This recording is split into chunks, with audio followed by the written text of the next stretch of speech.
have the answers, but lately I've been at a loss for words, trying to find a way to quantify the feeling that is within, and the words to convey it to you. I've been on my way now, on my way, but I've been falling way down, falling way. I've been on my way now, on my way, but I've been falling way, but I've been falling way down. How far can I go if I pack all this baggage? I don't really know, but I'm sitting here stagnant. Wait, all of this strife can turn me to a savage. Great, I finally get up, I don't care what has happened. You all on my nerves, girl, I'm puffing the dragon. But I can't seem to catch my breath. What's up? What's up? What's up? Jesus. Welcome to episode 3. It's somewhere around Christmas. As you can tell, I'm all ugly, sweatered out and whatnot. My Bootsy Collins cat, he out here getting it though, with them stunner shades on. No other way I would do it though. You know what I mean though. Once again, it's where the rubber meets the road. I am Mike C. I'm just a man. And I'm just going to talk about whatever I got written down on the back of this envelope that was junk mail. It's a little bit of something, Moscato. Thank you if you're checking out this third episode. Thank you if you've seen the other two. And if this is your first time, welcome. Like, share, subscribe, whatever all that stuff is. I'm really horrible at promotion, and I doubt that I get any better. But we'll see what happens. So, thank you. Man, Christmas. December 21st is my first child's birthday.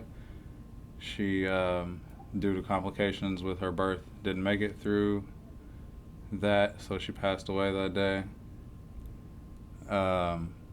So Malay, my first child, died 4 days before Christmas. So basically, yeah,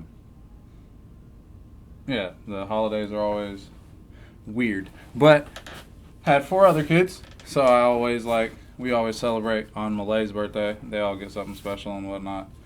So we always kick it and then go to the cemetery and whatnot. So we had a good time doing that.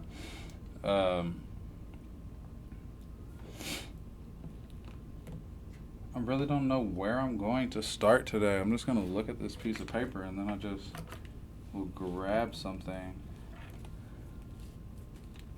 out of the rabbit in the hat. I've been doing like a million things. Like I was just running around upstairs and like came down here and I feel like I'm kind of late on this episode. So I'm trying to like get everything out of my mind and like relax and get the week rolling. Oh man, E40 versus Too Shorts versus was just, I don't know, it was just my shit. Like I said on the previous episode, the Too Short album, Getting It, I like found it somewhere in my house or stole it from my older cousin, one of the two. And I was just bumping it like all the time when I was younger. Also, I think it's crazy. I wrote this and then ran upstairs and grabbed that. That's amazing. But as E40 and Too Short were like going through their shit, I was just like, dang, like the Bay influenced so much of all my shit, especially like just everything that comes from the West Coast and the Bay Area in general.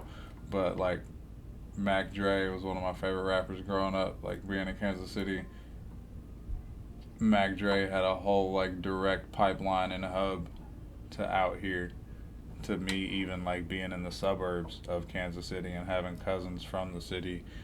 I knew exactly who he was and I bumped that shit all the time.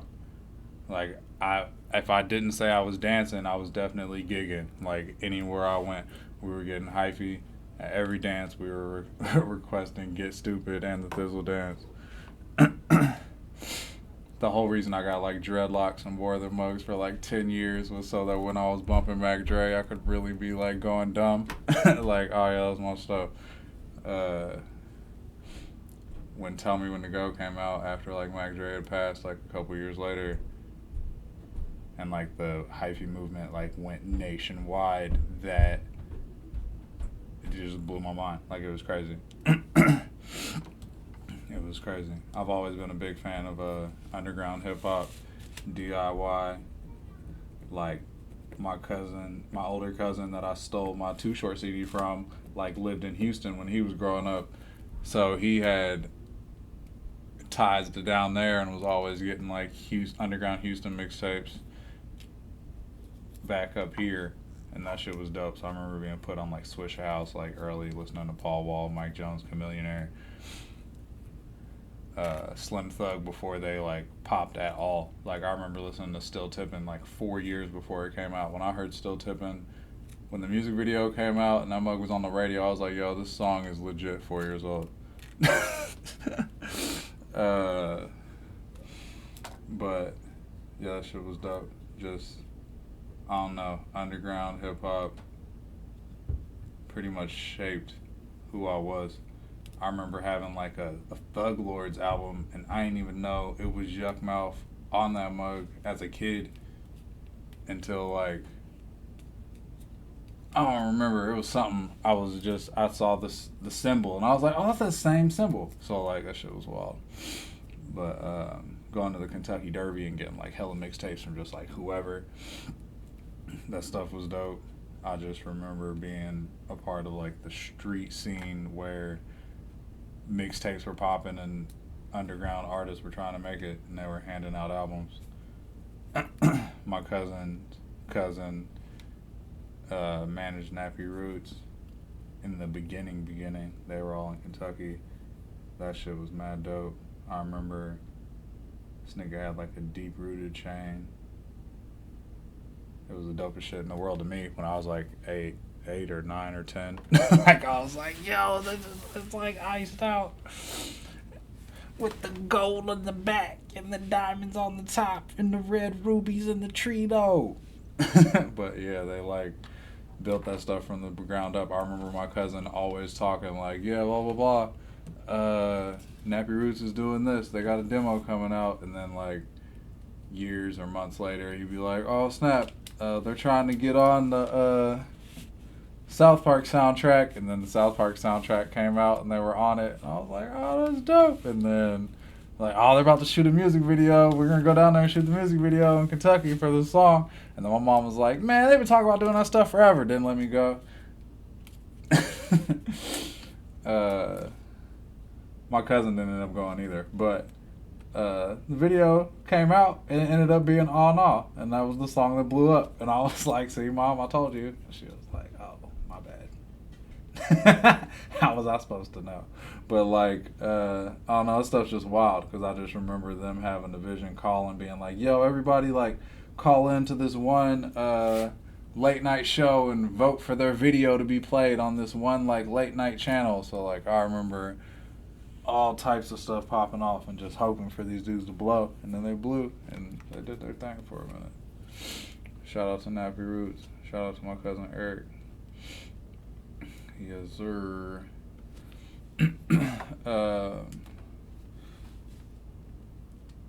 But yeah, I guess I went off on a wild tangent because I was started at E40 and Too Short. But yeah, so E40 and Too Short's versus though, I didn't get to finish watching it because my kids like hella came and got up on me, so I ended up being like mad busy with them.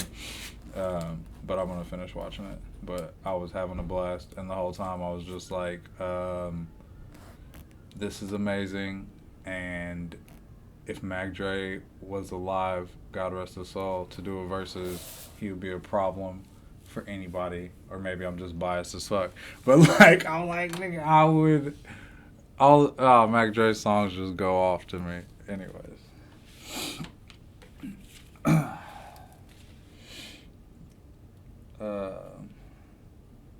Rest in peace to the Cuddy for real.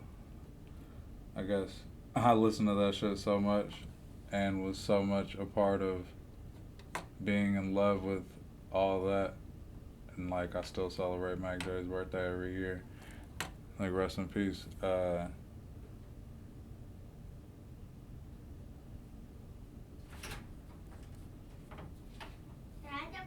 toe is cold. You said what? My toe is cold. Your toes are cold. Yeah. Well, you're down here on the cold floor with no socks on, sir.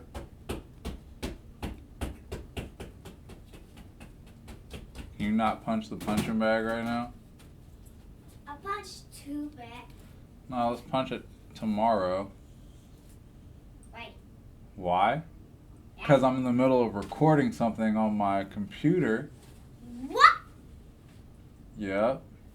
How? How am I doing it? I don't know. I'm just like pressing record and talking with the microphone. Dre, I don't want the TV show. And we both teaming. And we got team back together. Okay, well, you guys need to quit doing that and don't be rude to each other. Well, go sit down and watch that movie. What? What? And I'll be back up there in like 30 minutes. No, 14 seconds. 14 seconds, yeah, right.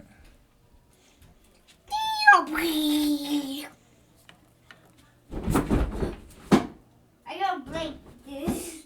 Be careful. And I got scared. Where's this hole come from? Where's this hole come from? Where's this hole come from? I don't know. It was already there before I painted it, sir. You hit it? No, I didn't hit it. It was already there when we moved in. That's why someone hit this? Yeah. All right, go back upstairs, bro. I ate my sandwich. You did? Was it good? Did you drink some water as well? Yeah. Did you need anything else? No? All right. I said yeah. What was it? It was a dream. It was a dream? Hey! Yeah. Okay.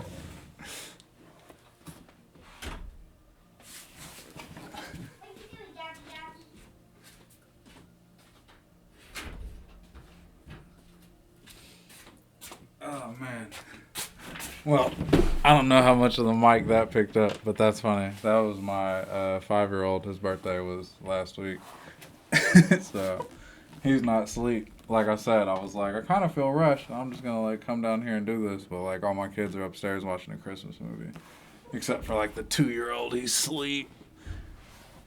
And everyone else is, like, trying to stay up and catch Santa Claus and whatnot, or get sand in their eyes, or whatever the myth is and all that stuff. The 12, 10, and 5-year-old watching Christmas movies, arguing about which ones they want to watch, basically.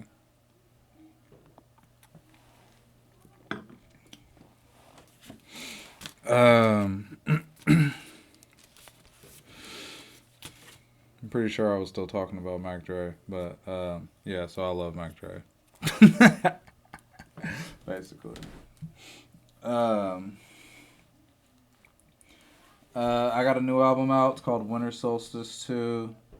I did Winter Solstice 1 a couple years ago. It was basically an album about like my seasonal depression, and I just open up a lot about a lot of the things I went through, or like the things that bother me. Basically, I started the album, and every day I wrote about how I felt as I was going through just random bouts of like my depression and like the cycles I go through during like my seasonal depression, when I'm just vibing really low, and like sometimes my mind will attack me when I'm not doing much, I guess, when I'm idle. So yeah, but Winter Solstice 2 is out. It's more about breakups. So, it's a pretty cool album. It's not about anyone in particular. It's like source matter or subject matter. Uh, Thesis, great albums. I think all my music is like me, but at like different points in my life, so you couldn't like pinpoint necessarily who I'm talking about per se. Like I'll take all of a situation and put it into a story sometimes, or sometimes I won't. It might tell like a whole story, but it's still like I can literally talk about something like it's right now, but be talking about something from 15 years ago. um,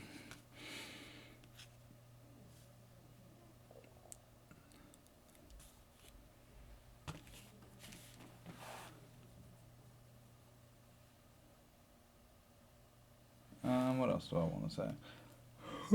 Yeah, I guess that's really all I gotta say about that.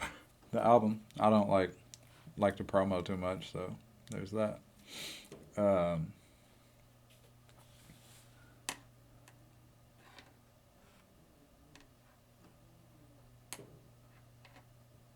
let's talk about Sticks and Stones. So like I've been like listening to like my children argue throughout like the years as their siblings and siblings will do. But then I've also like listened to like the world progress, and then I also remember different things from when I was a kid. And I remember, like for instance, the saying "sticks and stones will break your bones, but words will never hurt you." So it's like, well, we know that words will like definitely mess up people. Like period. You can't just like say whatever. But the saying weaponized you with something that in your mind, at least saying the words would kind of help you not feel so susceptible when someone does just come up saying some dumb shit to you. You're just like, no, man, F that. Like, sticks and stones will break my bones, the word will never harm me. Like, I'm rubber, you're glue.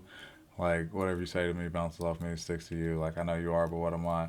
Like, it's like that. Hold up. Like, wait. Like, I'm trying to take, like, some sort of, like, power back, I guess is what is going on in those moments. So, like, I guess, like, trying to find a space to acknowledge the fact that, yes, the words that people say will affect you and can affect you and do affect you, but don't allow them to affect you so adversely in the moment that they're said to you, I guess, per se.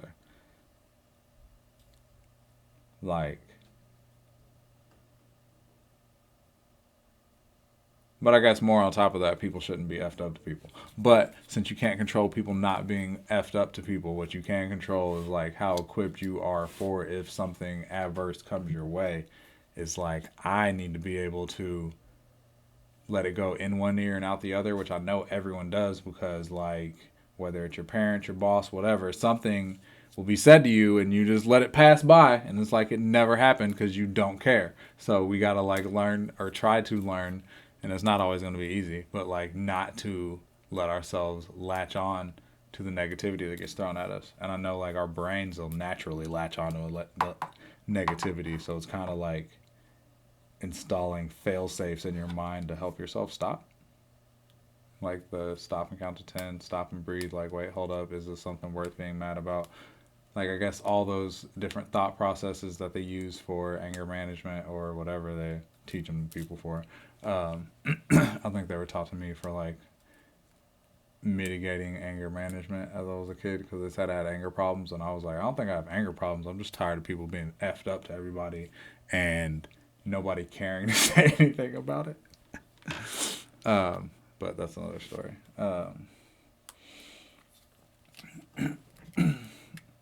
Dang, where was I at?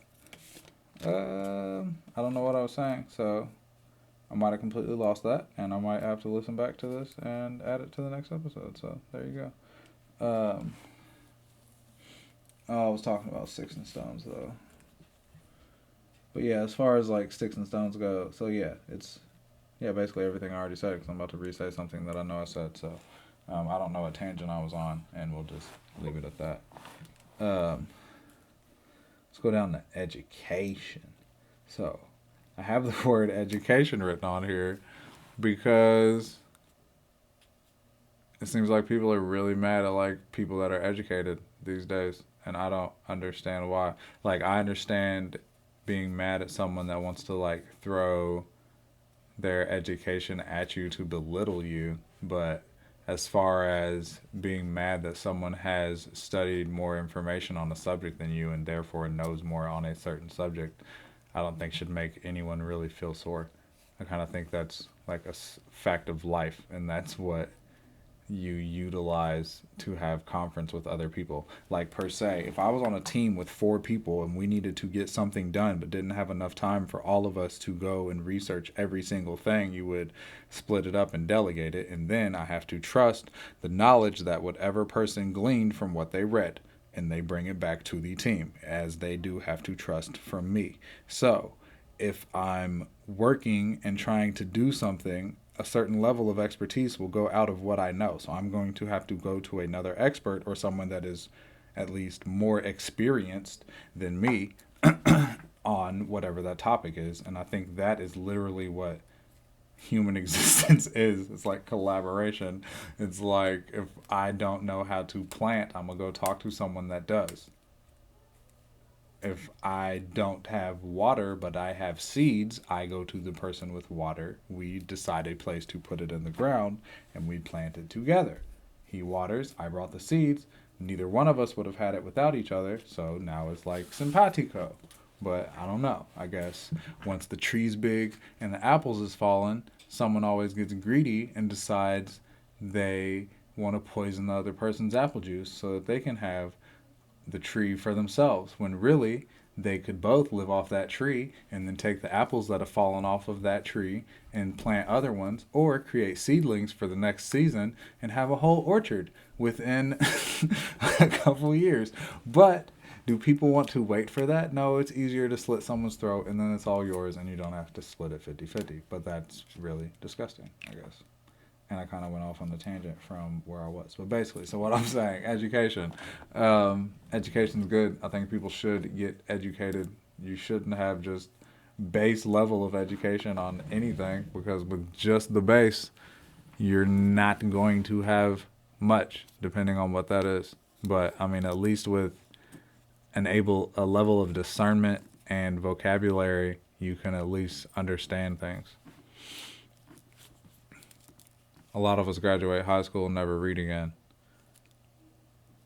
which is fine if you don't want to read or like touch anything or like study anything. But I mean, if you try to help your kids with any of their problems on school and you're like, oh dang, I don't remember any of this, you'll find that that's what happens. In the movie The 40-Year-Old Virgin, they said if you don't lose it, you lose it? But yeah, so aim high, Willis. But yeah, so yeah, there's all that.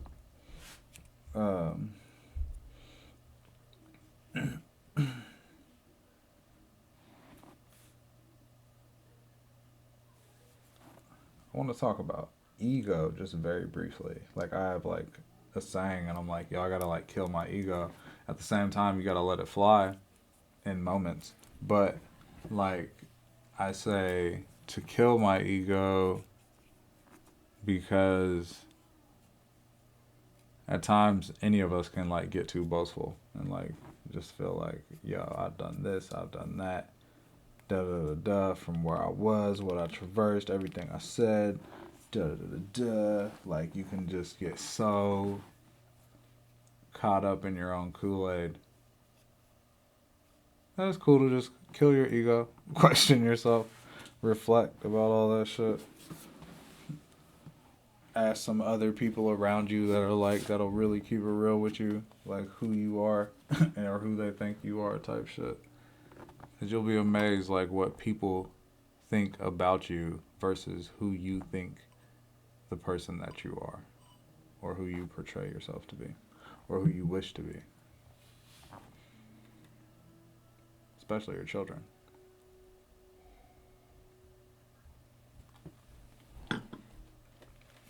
And watching this, I'm going to realize how much I walk around just with one eye open. And it's probably like all the time, so I think I'm doing it right now. I can't even tell, but yeah. That's wild. Okay. which shows you I don't look at myself that much in the mirror. Actually, like growing up, or not that much in the mirror. Like I don't look at myself like that much. Period. But like growing up, I couldn't look people in the face like if I didn't trust them. Like I won't stare in people's eyes. I probably still don't like do it that much to this day unless I like fuck with you. So if you meet me and you think I'm like not looking at you and I'm being disingenuous, it's just because people I always notice when like people look at me weird, like growing up. So I don't look at people funny. So I don't look at people in hopes that they don't end up looking at me funny. But I think it's I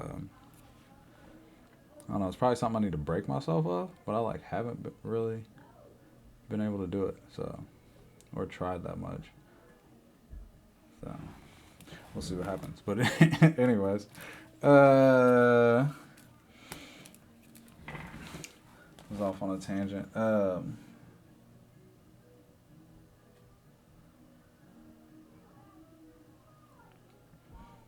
What the fuck's up with that stimulus bill though? Or lack thereof. Man, that shit was some bullshit. I really don't understand why or how our government operates the way it does.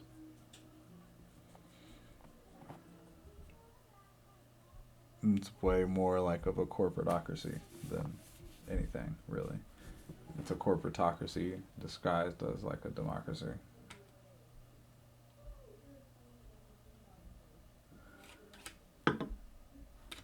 Man.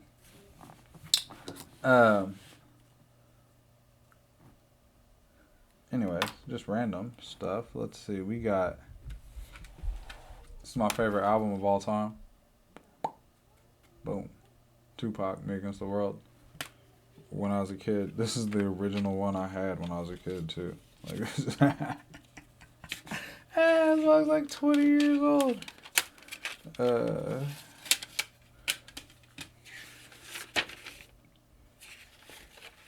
Album cover, album inside of albums. Like doing this used to be the best thing in the world, my G. Especially if you popped open one and it had all the lyrics on the inside.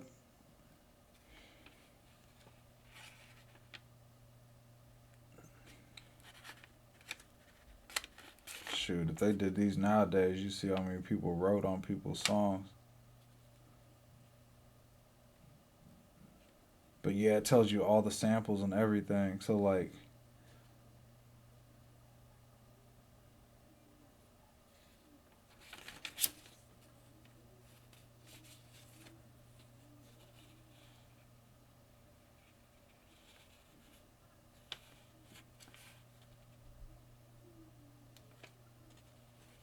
hold on, I'm about to read one of these mugs.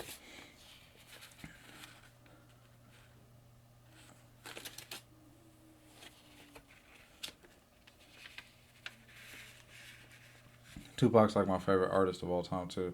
Sorry if this is like hella boring.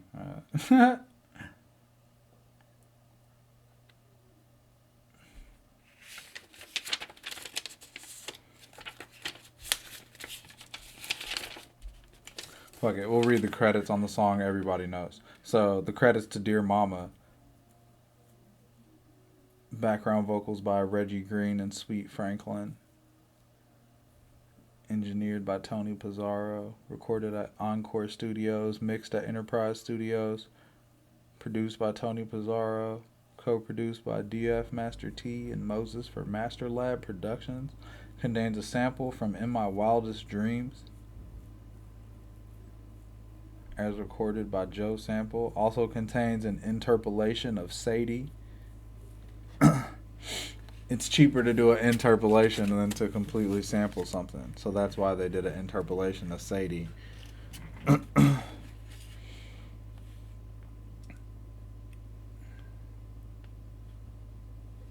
stuff's dope. It tells you the publisher: Tupac Shakur, J Sample, T Pizarro, Joshua the Dream, Interscope, Pearl Music, Warner Tamerlane Publishing Corp. Four Nights Music.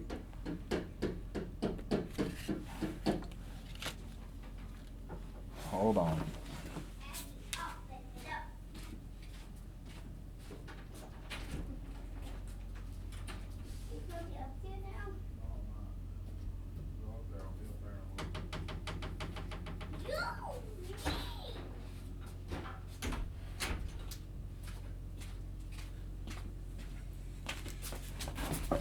So, my children are always arguing, it seems.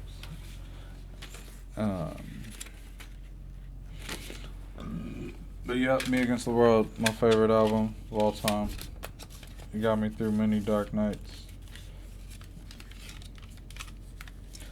It's probably why I like music the way I do, because whenever I needed something, music was there, and Tupac was like that artist for me as a child, because he talked about so much different shit.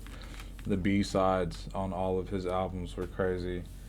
Disc 2 of almost every album is usually my favorite, when he gets into his more introspective bag. I guess I always liked everybody's like deepest record on their album, and Me Against the World just happened to be like full of him talking about how he felt. And if you listen to my music, I guess I'm always talking about how I feel.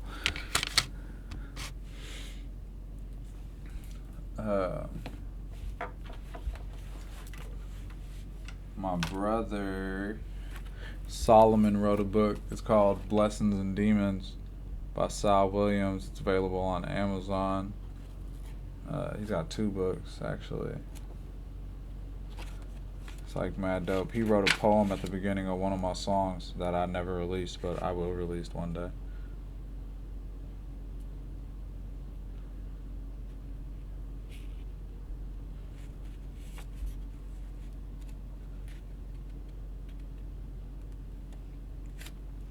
That's crazy.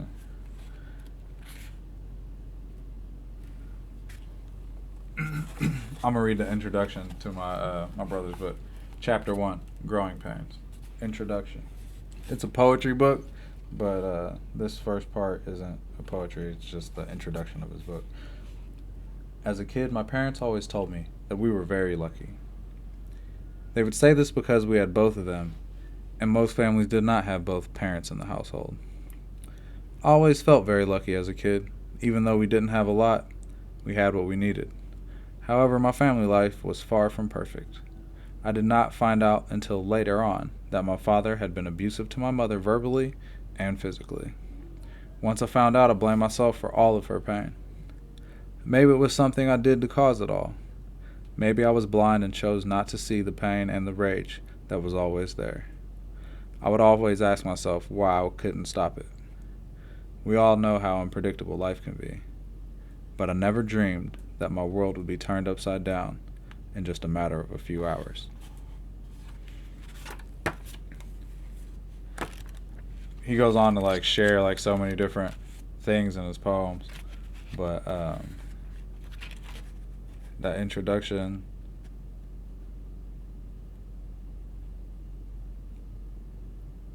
I don't know, probably hits home for a lot of people. And not even if you're have an experience like that with your parents, but just the fact that you're told your life is supposed to be a certain way, or that you should feel a certain way, or that you're lucky, but the parameters of your reality aren't always like all in view for you. It's like the things parents shoulder to keep their children safe. Like basically what his mom shouldered to, so for him to not know how she was, what all she was dealing with in those moments. Stuff's like really wild.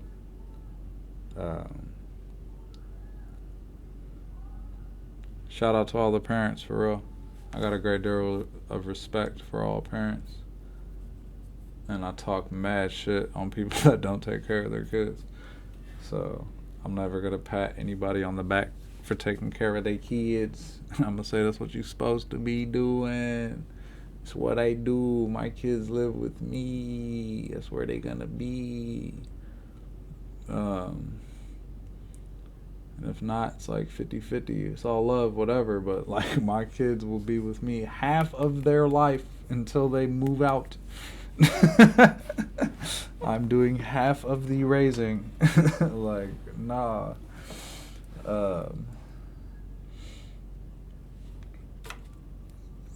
Like, That's just wild. I feel very responsible for my children. So I act as such. Most of the things I do are for my children. Whether it was changing my diet, where I decided to work, where I decided to live.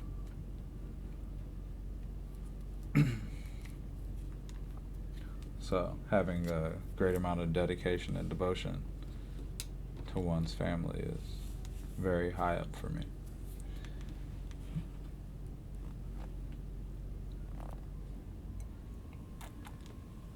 Let's talk about self-care. They say as stress goes up, self-care goes up. Funny thing is, for me, self-care. And I don't care how yourself feels about it. Like, I was smoking for a long time. And I got to the point to where I was like, man, if me smoking bothers you, I'm a light one for your sorrows. And then somebody made a song about it. It was George Clinton or somebody. Oh, Lucius Left Foot. That's Big Boy from Outkast, if y'all ain't know. Straight up. I don't even like cats. That is funny. My dad, if he sees this, he's gonna be like, why are you wearing a cat sweater? I'll be like, because when I needed something ugly, nyai me.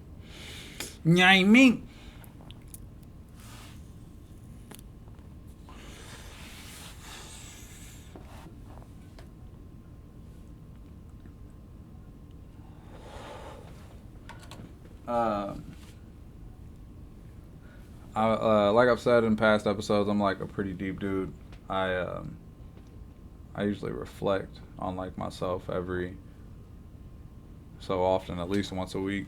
But like really just like sit down and like try to like see like where I've been going, what I've been doing, things I messed up on. So if like you're one of my friends and you ever wondered why I randomly text you, would be like, yo, such and such and such and such. Man, I haven't been doing all I should be doing, or I hope you're all right, and I know that you've been on it, going through a lot, blah, blah, blah. Those are probably, like, after moments of my reflection, and I think about shit and be like, yo. In the midst of me reflecting, I'll be like, oh, I need to hit up somebody. And, like, I'll hit up somebody. I don't know what it is. But, so, yeah, that's what that should be. I'll, like, calm myself down and get into a space where I can just sit there and be and relax and not think about anything much except for how I've been interacting in the moments that I've been like going through. It's a way of me like challenging my actions, especially since you can't go back and do any do-overs, but you can like sit there and like watch yourself be a jackass when you should have been doing better. Because as calm as I sound, I'm just a person. So I sound like I process through shit, and I might talk about how to process through things, but sometimes my 12-year-old will just be wildin', and I'll be like, shut up! So, like, I get it.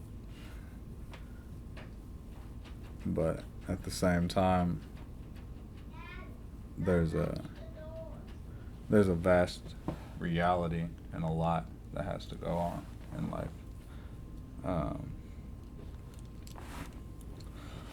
I'm about to go back upstairs and return to being dad and whatnot, and then I'll be back in a few days for another episode. But thanks for checking out Where the Rubber and the Road Meets. This is episode 3. I am Mike C. This is a ugly sweater. This is a Ankh necklace. And these are braids that I did myself. You know what I'm saying? And my hat says, Bah Humbug. Thanks again. Peace and much love to you. You be safe. You have a happy holidays, a Merry Christmas. Happy Yule if that's what you celebrate, and a happy Kwanzaa. Peace and much love.